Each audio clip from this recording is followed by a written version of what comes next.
자, 1차 결집 한번 보도록 합시다.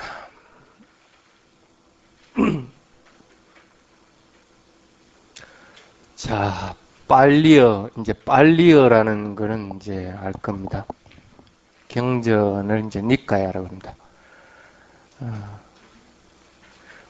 근데 왜 빨리어 니까야를 읽어야 됩니까?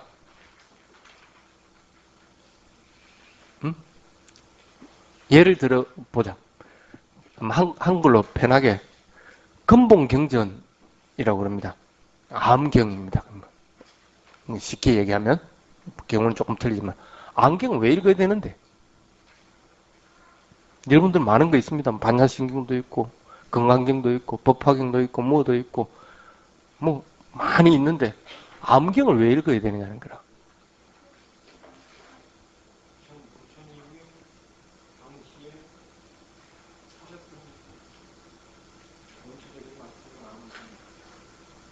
그럼 법화경이나 뭐 다른 거는 뭐 그렇다고 얘기 안 합니까? 대성에서는? 뭐 나중에 나왔던 어쨌든 간에 부처님 말씀이라고 다들 얘기를 합니다.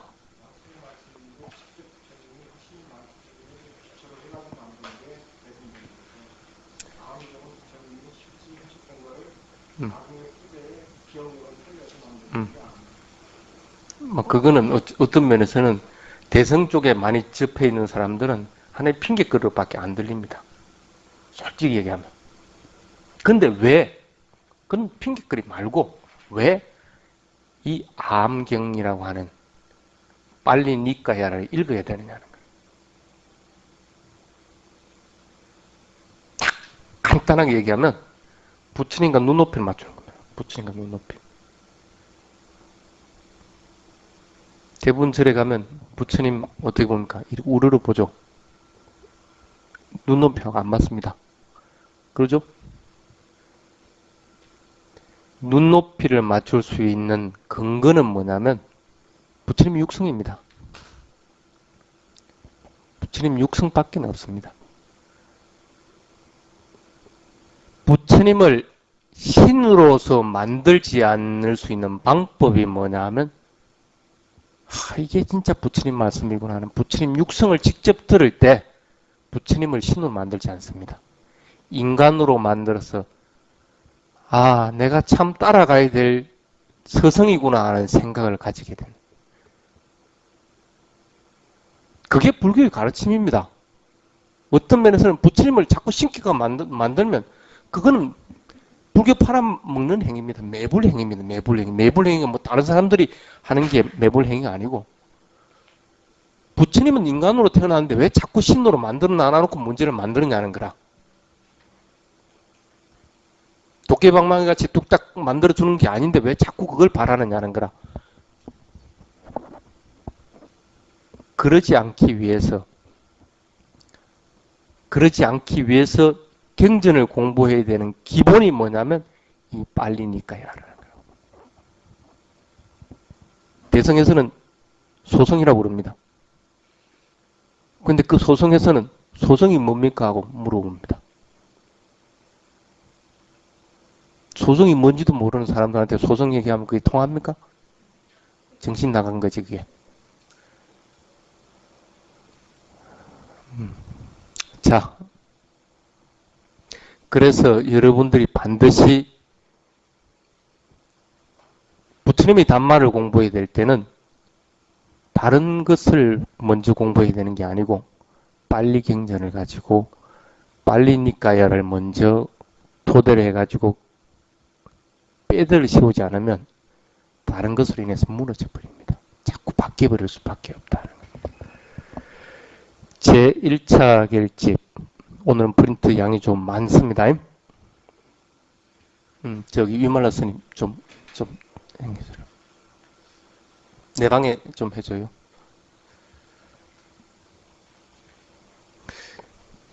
부처님이 열반하신 후에 마까사파 장로가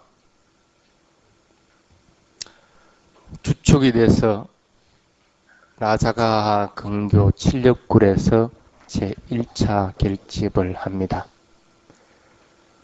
그 집회를 불교도들은 쌍기띠라고 그럽니다. 쌍기띠. 교법을 함께 소리내서 암송한다는 뜻입니다. 쌍기띠. 그래서 결집하죠. 쌍기띠가 결집입니다. 그 결집이라는 의미가 뭐냐면 서로 모여가지고 소리내서 암송하는 걸 갖다가 결집이라는 거예요.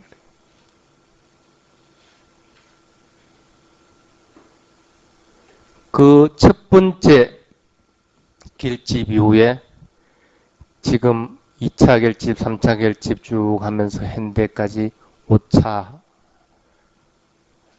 어떤 경우는 6차까지 이어져 왔습니다. 그래서 지금도 글을 다 쓰는 시대입니다. 그렇죠? 제3차 결집부터 글로서 만들어졌습니다. 지금 부대에는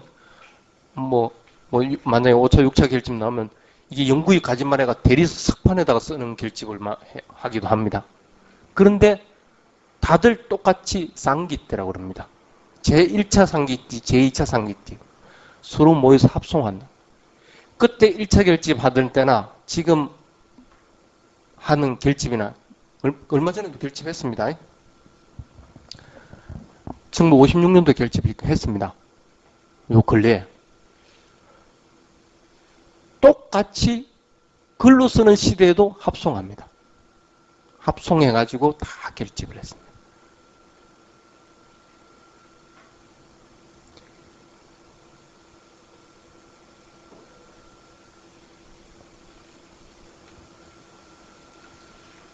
그래서 제1차 결집은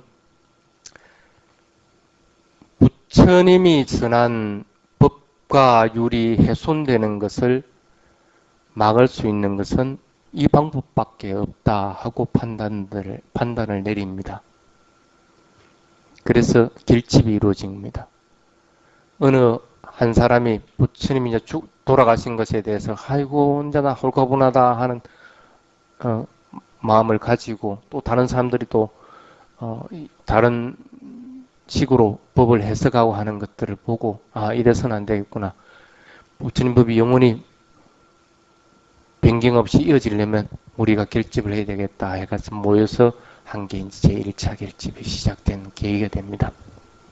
그래서 초기의 부처님 말씀이 그대로 집성할 수 있는 계기가 된 것은 제1차 결집입니다.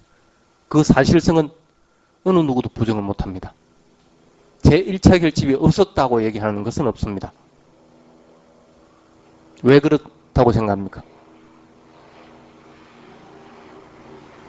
그때의 방식이, 그러니까 합송해는 방식이 경전의 근거로서 그대로 지시되기 때문에 여러분들이 지금 만약에 글로서 부처님 말씀을 쓴다 할 것 같으면 지금과 같은 운율, 산문 형식이나 이런 식으로 적을 수가 없습니다. 예를 들면 1장에 이리 쭉 하고 나서 그걸 갖다가 간추려가지고 시구 형식으로 만들고 1장 끝, 2장하고 2장 끝 해가지고 10장이 만들어졌다. 그럼 1장은 맨 마지막에도 1장은 뭐, 2장은 뭐, 3장은 뭐, 10장 끝 이것으로 이 한과 끝이다 하고 이렇게 이거는 기억하기 편하도록 하기 위해서, 그러니까 기억력을 되살리기 위해서 이렇게 하는 방식이지 글로 쓰는 방식이 아닙니다. 어느 누가 글로 써 누가 그렇게 쓸 거라. 글로 쓸 때는 절대 그렇게 안 씁니다. 대성경전 어디를 한번 보십시오. 법화경을 보든지 뭘 보든 이런 방식으로 써진 게 있는가? 없습니다.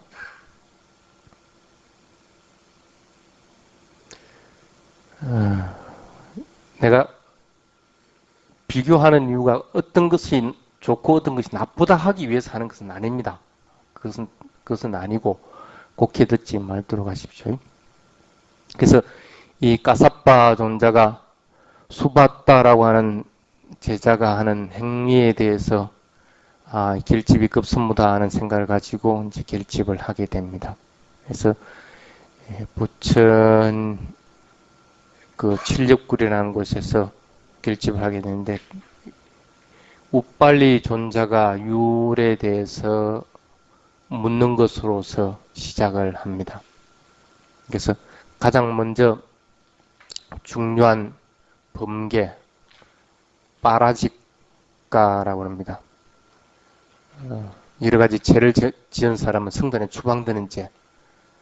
그래서 그 첫 번째 계율은 어디에서 누구에 인해 가지고 어떻게 말해지게 됐느냐 하는 걸 갖다, 그러고 나서 그 변경돼 가지고 어떻게 됐다 하는 걸 갖다가 말해 가지고 넘어가고, 그 다음에 두 번째는 뭐고, 그럼 세 번째는 뭐고, 이런 식으로 각각의 방식으로 진행되게 됩니다. 그것이 비구계, 비구니계 각각의 계율 조항 하나하나에 대해서 문답식으로 반복을 해 나갔습니다. 그렇게 해서 이것이 계율이다 하고 끝냅니다. 그러고 나서 아난다에게 법에 대해서 질문합니다.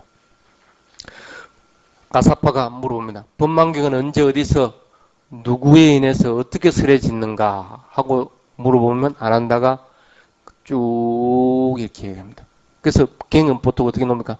나는 이와 같이 들었다. 부처님께서 어느 때 어느 곳에서 어떤 일로 누구에게 뭐라고 설했다 하면서 쭉 진행이 돼 나갑니다. 그 기본 바탕을 이렇게 깔고 있다는 겁니다. 그 다음에 사문가경에 대해서 또 똑같은 방식, 이렇게 경전을 쭉 진행을 모두 송출을 하게끔 합니다. 그러다 보니까 중구난방이거든, 경전이. 그러니까 이거 좀 외우기 쉽게 정리해야 될 필요가 있다 해가지고 긴 거는 긴 거대로 모으고 짧은 건 짧은 거 못대로 모으고, 그 다음에 서로 비교해 놓은 거, 스님과 지금 대성불교, 근본불교 이렇게 비교해 놓은 거, 아니면 번뇌 뭐 어쩌고 이렇게 비교해 놓은 거, 이런 거 비교해 놓은 대로 또 이렇게 또 모으고, 이것저것에도 안 들어가는 아주 아름다운 구절들이 있다. 그럼 아름다운 구절들대로 책으로 하나 묶고, 이런 식으로 쭉쭉쭉쭉 묶어 나갑니다. 그래야 이해하기 쉽고 기억하기 쉽기 때문에. 그래서 그 방식이 뭐냐면 5개 경전 그룹으로 구성이 되게끔 됩니다. 그거 말고도 여러 가지가 의논이 됩니다. 안 한다 그럽니다. 부처님이 유언하신 말씀 중에서 성단이 원한다면 내가 열반한 후에 계율 가운데 잡다한 소소한 것들은 버려도 좋다고 얘기했습니다. 가섭존자 물어봅니다. 그럼 뭘 버리면 좋다고 얘기하더냐? 그건 내가 안 물어봤는데요. 그럼 네가 부처님도 알고 내가 부처님도 알고 뭘 버리는 것이 좋은지도 모르는데 뭘 버리라는 얘기냐? 소소한 게 뭔데? 지금 우리는 이제 부처님 열반하고 나서는 모른다, 알 수가 없다. 그러면 그것조차도 버릴 수가 없다 해가지고 못 박아버립니다. 그리고 물어봅니다. 또 아난다에게 니는 왜 부처님 열반하려고 할 때 열반하려는 것 갖다가 제지하지 못했느냐? 길집 들어가서 아난다가 그 다른 아란들한테 욕을 많이 먹습니다. 응? 부처님은 원하기만 하면 얼마든지 더 있을 수가 있는데, 목숨을 유지할 수가 있는데 왜 일찍 열반하게 만들었느냐, 뭐 이런 것부터 해가지고 그런 것까지 다 기록을 해놔놓습니다. 심지어 어떤 것까지 있는지 압니까?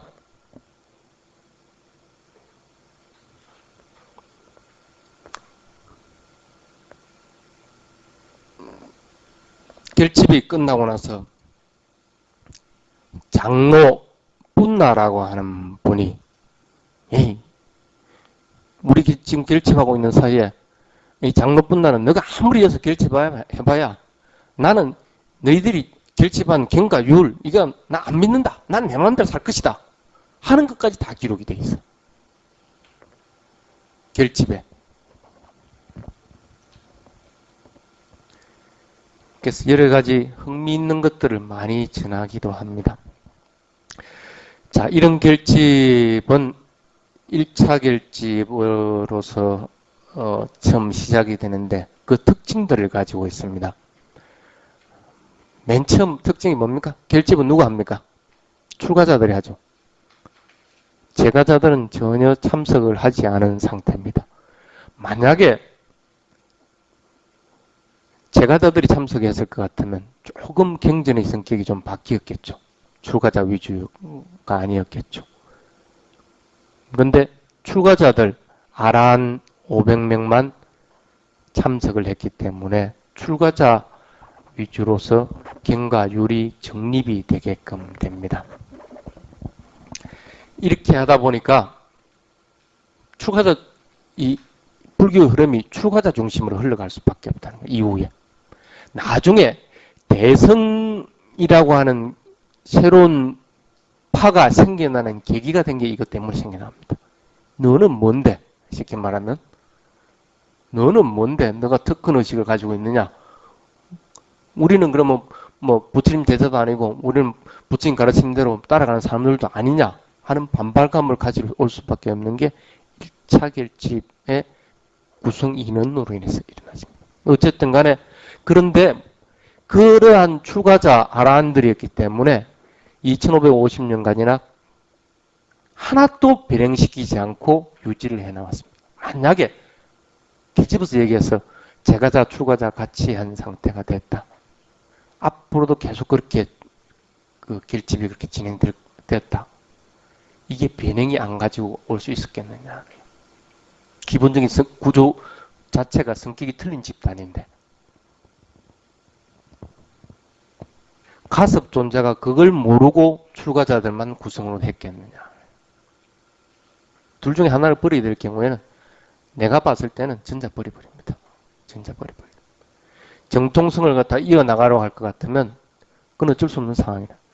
다른 어떤 무리들이 생겨나서 더 불교를 흥하게 하든 어떻게 하든 그건 그 부분인 일이고 내가 부처님 제자라고 할 것 같으면 그 말씀을 그대로 유지해 나가려고 하는 것은 틀림없는 사실이에요. 그럴 것 같으면 선택의 여지가 없겠다. 어쨌든 간에 이 결집, 1차 결집 때는 출가 성단들이 구성 인원으로서 참석을 하게 됩니다. 그 다음에 두 번째는 뭐냐면 아라한이라고 하는 500명이 모여서 이 역할 담당을 하게 하고 해 나갔다.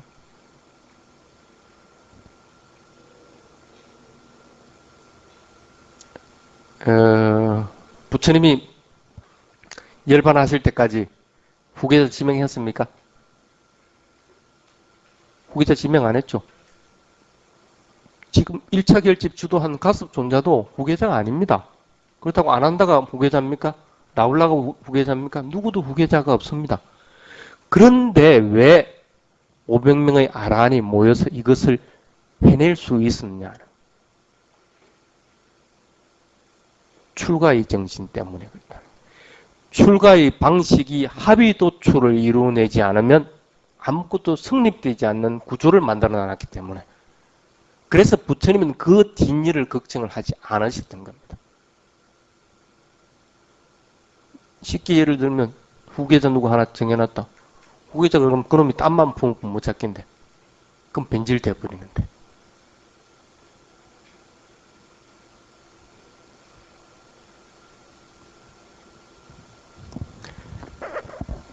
성단의 조직이라고 하는 것이 그와 같은 겁니다. 성단의 혼란을 불러오지 않고 지속적으로 유지시켜주는 방법이 이런 합의 도출 부분입니다. 누구든지 합의해서 하나의 결과를 도출하는 방식. 그런 방식은 우두머리가 필요 없습니다. 누구든지 토론해가지고 합의 도출 만들어내야 되니까.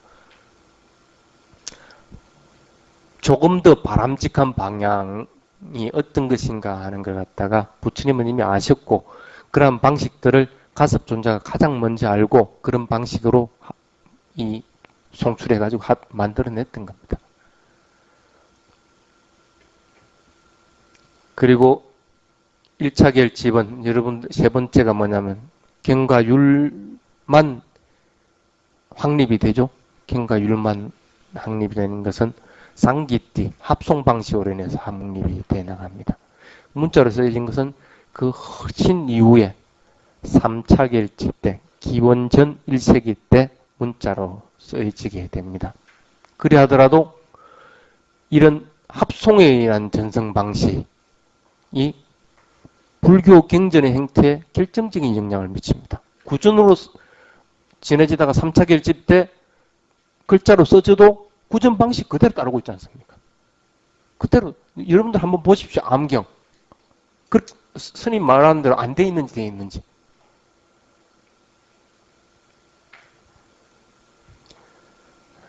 그리고 이 경전 제1차 결집의 네 번째 가장 큰 특징은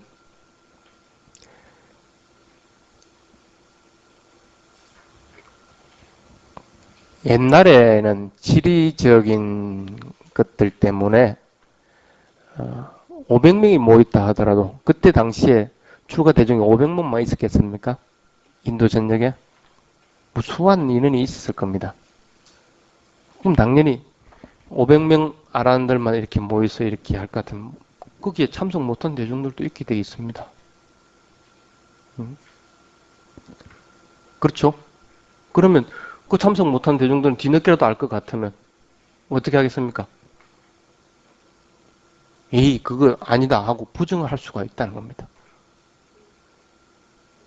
부정할 수가. 그런 위험을 무릅쓰고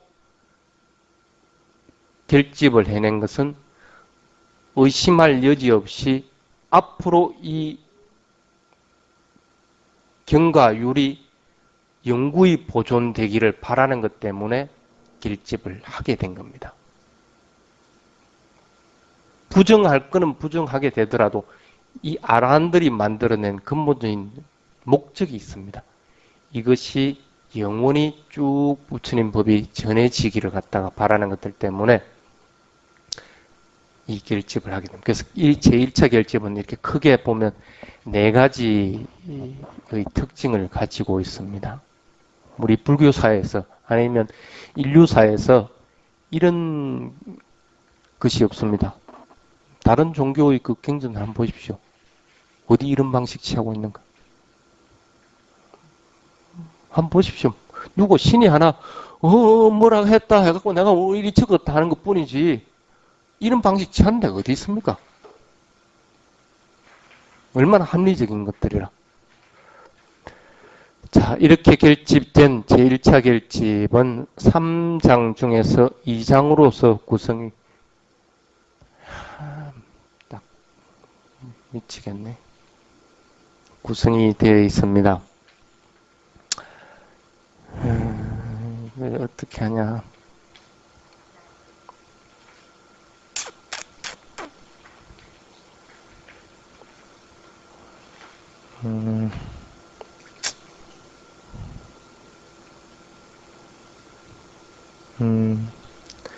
다 빼먹고라도 이거 하나는 얘기가 되겠습니다.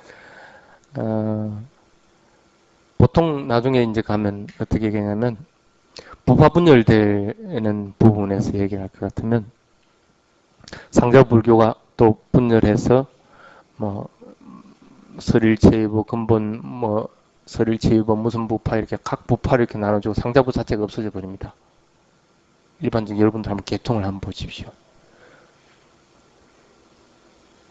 그러니까 상자부, 대중부 이렇게 있다가 대중부에서 각 부파하고 상자부도 각 부파해가지고 상자부 이 부파 분열이 되는 때 보면 이 상자부라는 것 자체가 거의 파가 없습니다. 맞습니까? 불교 역사 혹시 알아본 사람? 큰 오류를 범하는 것 중에 이거 하나입니다. 큰 오류를 범하는 것 중에. 상자부는 처음부터 존재를 했었고 지금까지도 존재를 하고 있습니다. 어떤 분율도 없이 하나의 맥의 흐름을 탈 것 같으면 1차 결집 때 했던 여러분들 그 밑에 한번 보십시오. 남서 상자부 그게 어디 있노?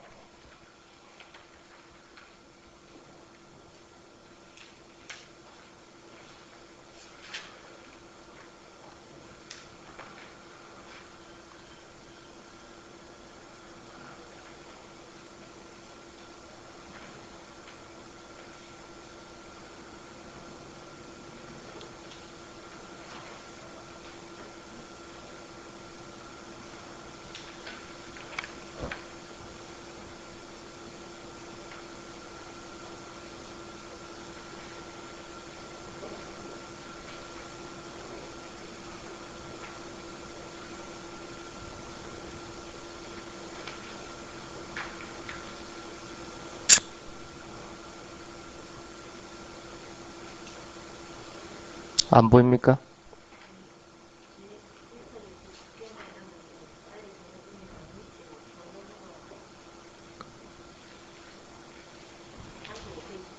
예? 뭐라고 되어 있습니까? 한번 읽어보십시오.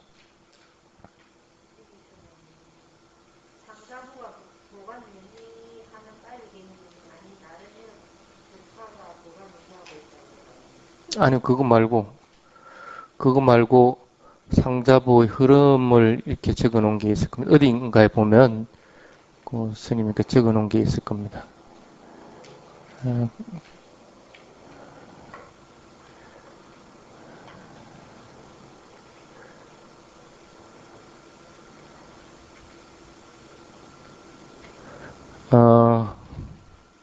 어쨌든 나중에 그 2차 내가 착각하고 2차 결집 때 그 부분이 나옵니다.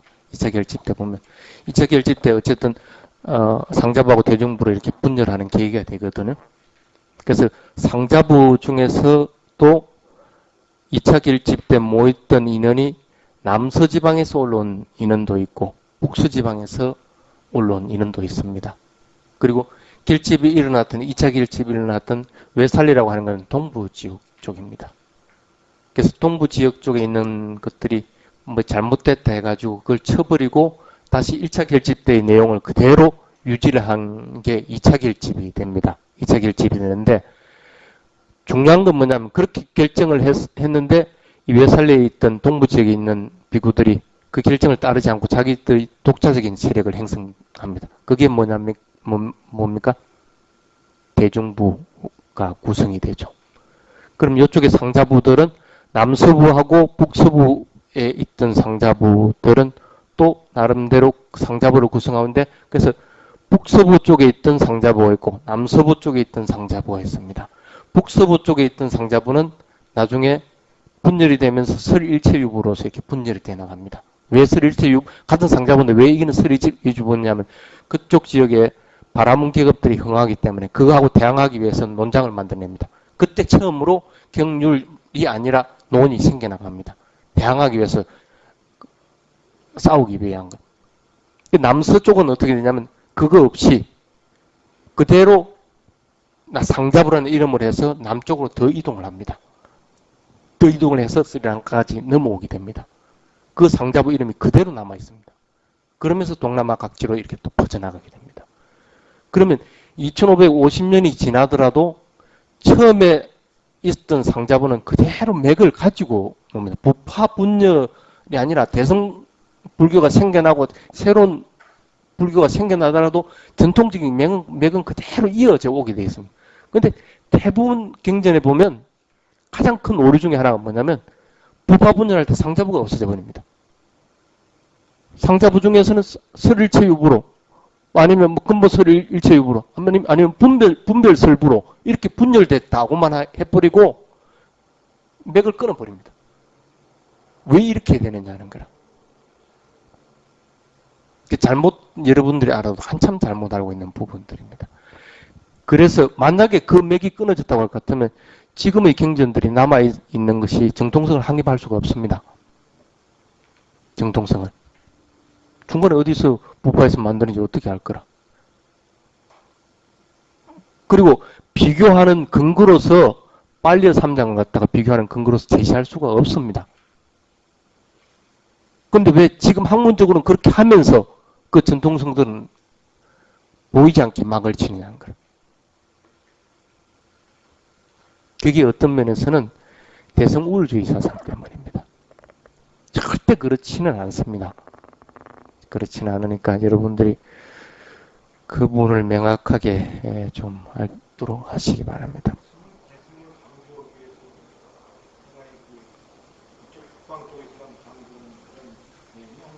그게 세계적으로 지금 퍼지고 있으니까 문제가 있는 거죠.